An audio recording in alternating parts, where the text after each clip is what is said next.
I'm Rich Gaitis, the Executive Director of the Office of Emergency Management and Communications. Our number one priority at OEMC is public safety and the welfare of Chicago's residents. This fall, OEMC is launching a new public safety program called Safe Chicago in partnership with the Chicago Fire Department, Chicago Police Department, and Assets and Information Services. Safe Chicago will provide wall-mounted bleeding control kits at occupied city-owned or leased facilities to keep employees and the public safe in a medical emergency after calling 911. OEMC and AIS have already begun installing 426 kits in 269 City of Chicago buildings, which includes City Hall, Chicago Public Library locations, Chicago Cultural Center, DFSS Senior Centers, CDPH Medical Clinics, and other locations. Each wall-mounted bleeding control kit is designed to treat up to 8 victims before EMS arrives and can bridge the gap between the initial life-threatening injury and the arrival of first responders. Life-threatening bleeding emergencies can be the result of workplace accidents, penetrating injuries, active shooter, and other emergency situations requiring immediate medical attention.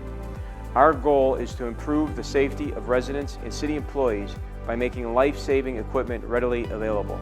Knowing how to control bleeding from a serious injury will keep you and those around you safe and can save lives.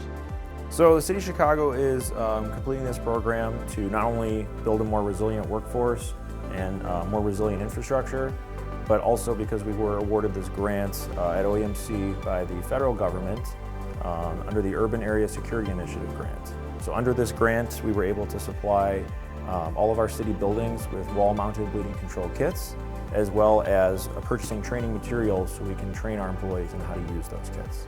So initially, 426 wall kits will be installed by the end of September 2021. And then we have further grant dollars that we will be using to finish off the rest of any city buildings that weren't completed in the first round. For the training portion of the program, we're going to be looking to roll out to all city employees sometime this fall in 2021, where we'll be offering roving, constant classes each week for any city employee to sign up for, where they'll get the hands-on experience they need as a layperson to respond to an emergency in the office or at home in their private lives. And each city employee who attends the class will receive a bleeding control kit that they can keep at their desk at work, or they can keep in their car or at home if they were ever met with an emergency. In terms of kits availability in different city buildings, there is close to 500 City of Chicago buildings. We will actually be installing them at every city building with the exception of firehouses because they already have this equipment. And we're looking at the different hazards that are faced in each building to determine how many kits each building will get.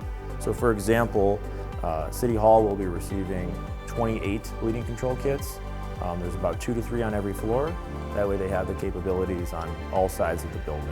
Whereas if it's a smaller Chicago Public Library branch, they will receive at least 1 kit at their main entrance for use in an emergency.